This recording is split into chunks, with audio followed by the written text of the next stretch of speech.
Bayangkan suatu malam kamu mendengar ketukan keras di pintu. Laki-laki berpakaian gelap, tanpa surat dan tanpa nama. Mereka membawa pergi seseorang yang kamu cintai dan kamu tidak akan pernah tahu kemana. Indonesia 1982 hingga 1985. Di balik ketertiban yang terlihat, ada ribuan keluarga yang menyimpan luka diam-diam. Operasi ini disebut Petrus, penembakan misterius. Hari ini kita tidak hanya belajar tanggal dan nama. Kita belajar apa rasanya menjadi manusia yang dilupakan sejarah. Tahun 1983, di kampung-kampung kota, malah mulai menjadi sesuatu yang menakutkan. Bukan karena hantu, tapi karena bayangan laki-laki berpakaian gelap yang datang tanpa surat, tanpa nama, dan tanpa penjelasan. Inilah kisah satu keluarga.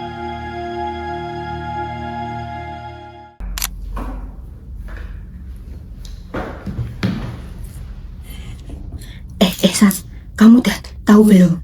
Kemarin pagi di perempatan Pasar Pon ada orang ditemukan mati, ditembak, terus tangannya diikat ke belakang. Astaga, siapa Dewi? Itu loh, anaknya Pak Samin, si Tarno. Katanya sih dulu pernah terikat kasus pencurian kecil-kecilan, tapi udah bertahun-tahun lalu nggak berulah. Terus keluarganya tuh mau lapor polisi, tapi takut. Takut kenapa? Kata orang-orang, pelakunya bukan penjahat biasa. Pelakunya orang-orang yang berseragam. Katanya sih, biar kampung bersih. Tapi Tosa, kamu harus waspada. Katanya, yang jadi korban tuh bukan yang benar-benar jahat aja, yang pernah berkelahi di pasar, yang punya masalah sama tetangga, bahkan yang namanya ada di kantor polisi bertahun-tahun lalu. Semuanya bisa masuk daftar. Yang paling ngeri lagi Tosar, yang mati semuanya punya tato di badannya. Suamimu bukannya punya tato ya, Sar? Shh, udah deh Dewi, jangan keras-keras. Dinding itu punya telinga. Kita itu ndak tahu tetangga sebelah bisa dipercaya atau tidak. Bener juga kamu, Sar. Ya udah, tak lanjut nonton bawang aja. Aku juga mau ngelanjutin ini. Assalamualaikum. Sari, aku pulang. Mas Budi. Maaf ya, aku terlambat pulangnya. Tadi di pasar ramai sekali. Katanya semalam ada lagi yang meninggal di pinggir rel. Jadi aku harus ngobrol sama teman-teman yang lain. Tapi kamu baik-baik saja kan, Mas? Kamu ndak kenapa-napa kan? Kamu ndak ada yang luka kan? Loh, kenapa? Aku baik-baik saja. Aku pulang dan pergi kayak biasanya. Tapi tadi aku dengar cerita dari Dewi. Katanya yang kena itu bukan yang cuma punya masalah besar aja, tapi yang pernah ada masalah kecil bisa masuk ke dalam daftar mereka. Aku tahu. Aku dengar juga di bengkel tadi. Banyak teman-teman yang gak mau pulang malam-malam. Tapi aku nggak punya catatan apa-apa, jadi kita nggak perlu takut. Iya juga sih Mas, tapi zaman sekarang salah atau tidak salah itu bukan kamu yang tentukan. Iya Sar, aku janji, aku nggak akan pulang malam-malam tanpa izin kamu. Jadi percaya sama aku. Oke, aku percaya sama kamu, tapi kamu tetap hati-hati ya, tetap jaga diri. Iya Desari. Alah, ya udah aku tak pulang dulu nek gitu. Kalian berdua jaga diri baik-baik ya. Mas Budi, didengerin kata istrinya, jangan sombong sama bahaya. Iya Bu Dewi, terima kasih juga sudah jaga Sari. Terima kasih udah bantu aku hari ini ya Dewi. Kamu hati-hati di jalannya. Alah, kayak sama siapa aja toh kamu. Ya udah ya, tak pulang dulu.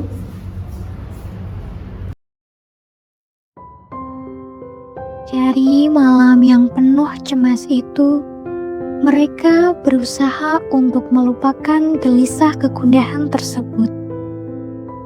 Mereka berbicara tentang rencana memperbaiki atap yang bocor dan tentang tabungan untuk kelahiran buah hati mereka. Budi dan Sari menikmati hari-hari dengan kegembiraan. Budi terlihat sumringah ketika bersama Sari. Namun yang tidak ia ketahui, namanya sudah ada dalam sebuah daftar. Daftar yang tidak pernah ia lihat, tidak pernah ia tanda tangani, dan tidak pernah bisa ia bantah. Sebelum Budi menjadi tukang kayu yang jujur, ada masa yang ia kubur dalam-dalam. Sebuah ingatan yang tidak pernah ia ceritakan kepada Sari. Bayangan itu kini muncul kembali, seperti dosa yang mengetuk pintu.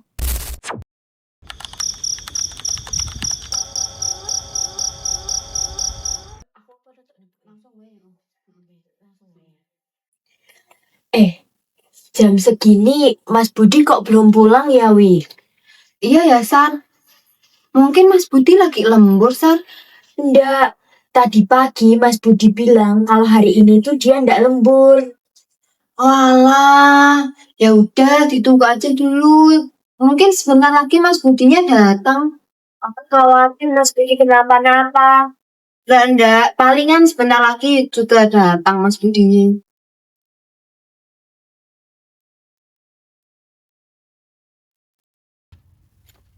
Permisi Mbak. Ada apa ya Mas? Mohon maaf mengganggu waktunya malam-malam. Iya. Saya Karyo. Apakah benar ini rumahnya Mas Budi? Iya benar, dengan saya istrinya. Mbak, tadi saya dapat kabar kalau Mas Budi, Mas Budi kenapa Mas? Ada apa sama Mas Budi? kalau Mas Budi ditemukan tadi sore di Jalan Kaliurang. Ditemukan? Maksudnya ditemukan itu gimana Mas Budi kenapa? Sebelumnya mohon maaf Mbak, kalau Mas Budi sudah tidak ada. Tadi saya baru aja dapat kabar dari kepolisian. Mas Budi sudah tidak ada. Dewi, Mas Budi, Mas Budi beneran sudah tidak ada. Padahal baru kemarin kami ngomongin tentang kelahiran anak kami. Sari, kamu yang sabar ya, Sar. Sekarang Mas Budi udah tidak ada. Sebelumnya saya turut berduka cita Mbak atas kepergian dari Mas Budi ini. Iya Mas, biar Sari saya tenangkan. Terima kasih ya Mas Iya. infonya. Saya izin pamit terlebih dahulu ya Mbak ya, ingin mengurus jenazah almarhum Mas Budi. Saya pamit dulu ya Mbak ya. Terima Iya, kasih. Mas, terima kasih banyak ya. Ya.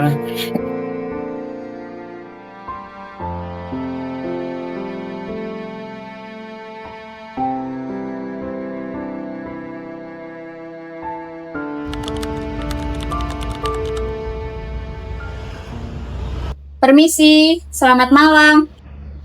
Permisi, selamat malam.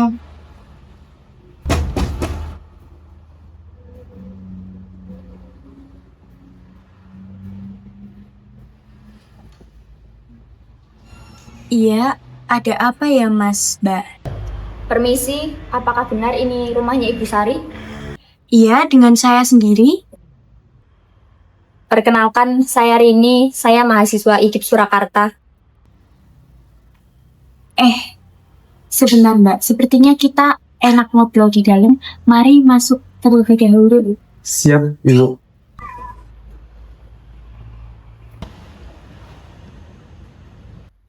Mari silahkan duduk Mas, Mbak.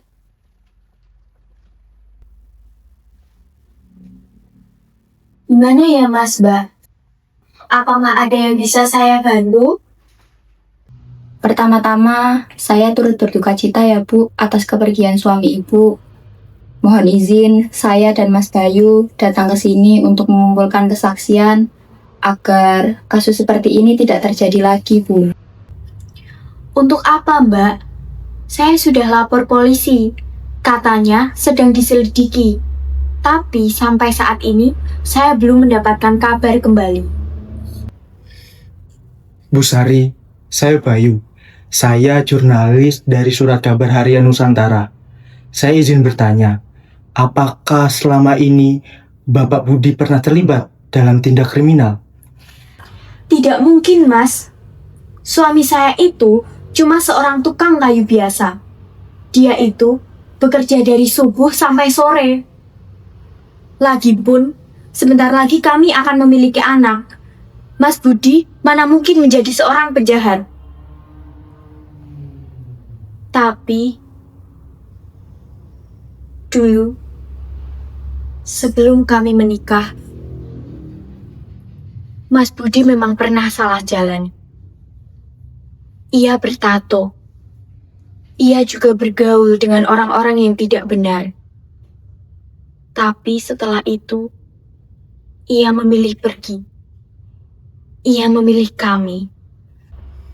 Apakah mungkin ada seseorang yang mencoba melaporkannya? Saya juga tidak tahu. Tapi sebenarnya ada satu orang yang terlintas di pikiran saya. Mas Karyo, teman kerjanya Mas Budi. Mengapa selama ini Ibu tidak pernah mencoba melapor? Untuk apa, Mbak? Saya takut. Semua di sini itu takut. Katanya, siapa yang bikin ribut, itu juga bisa ikut kena. Ibu tidak sendirian, ada puluhan keluarga lain yang mengalami hal serupa seperti Pak Budi. Suami, anak, saudara hilang malam-malam. Semuanya ditemukan sudah tidak bernyawa. Ini yang saya khawatirkan, Bu Sari. Jika tidak ada yang berani bicara, maka pelaku tidak akan pernah diadili. Termasuk orang yang diam-diam mencoba melaporkannya cuma karena takut atau karena diminta. Permisi Bu Sari, ini mau antar cucian yang kemarin sudah jadi. Sini masuk dulu, Bu. Loh, Ibu, kamu ngapain di sini? Kamu gak lihat ini jam berapa? Kamu seharusnya udah pulang. Bu, ini penting. Sebentar, Mbak, Ibu boleh duduk dulu saja. Monggo, Ibu. Penting apa? Kamu gak ingat apa yang terjadi sama Mas Hendra kemarin? Dia cuma bicara soal ini di warung. 2 hari kemudian, dia hilang, Rin. Rini, kamu tuh anakku satu-satunya. Justru karena itu, Bu, kalau semua orang diam, mereka akan terus melakukan ini dan merasa benar. Ibu tahu kamu benar, tapi ibu takut sekali kehilangan kamu, Rin. Saya tahu, Bu, rasanya takut sekali. Tapi anak Ibu masih hidup. Kalau bisa dijaga, ya dijaga. Jangan sampai sama seperti suami saya. Dia sudah tidak bisa hidup kembali. Maafkan saya ya, Bu. Tapi karena saya takut Rini kenapa-napa. Ya maklum saja, Rini itu anak saya satu-satunya. Mas Bayu, Mbak Rini, sudah pulanglah. Saya tahu suami saya itu merupakan korban dari ketidakadilan. Tapi sekarang yang terpenting itu, yang harus kalian pikirkan, itu adalah keselamatan diri kalian sendiri. Sekarang pulanglah. Mbak Rini, kasihan ibunya sudah khawatir. Baiklah Bu Sari, saya dan Rini pamit terlebih dahulu. Tapi saya janji, saya akan usut tuntas kasus ini. Baik Mas Bayu, Mbak Rini, terima kasih atas perhatiannya terhadap kasus kematian suami saya. Hati-hati di jalan. Saya pamit dulu ya.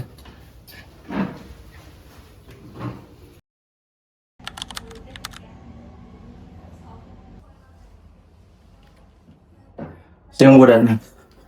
Siang. Ini liputan lapangan saya kemarin tentang penemuan jasad di pinggir sungai.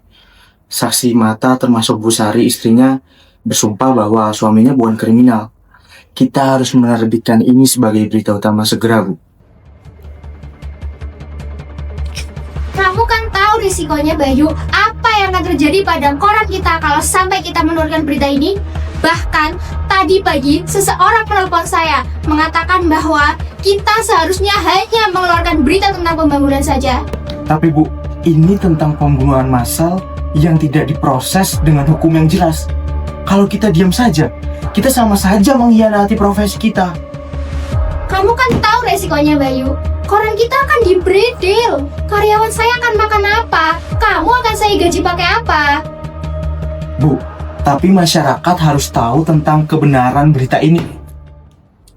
Ya, saya paham. Kebenaran seringkali harus menunggu di ruang gelap sampai fajar dengan berani menjemputnya. Simpan draft ini baik-baik. Suatu hari nanti, kamu harus menerbitkannya, Bayu. Ya, saya akan menerbitkan ini sesegera mungkin. Dan Ibu jangan menghalangi. Antara 1982 hingga 1985, ribuan nyawa menghilang dalam operasi yang disebut dengan Petrus. Penguasa pada saat itu menyebutnya sebagai terapi kejut bagi penjahat. Tetapi bagi kami, itu adalah luka yang tidak akan pernah bisa disembuhkan. Kami menolak lupa karena sejarah bukan hanya milik pemenang, tapi milik mereka yang berani bersuara. Ketertiban tidak boleh dibangun di atas gunungan mayat warga sendiri.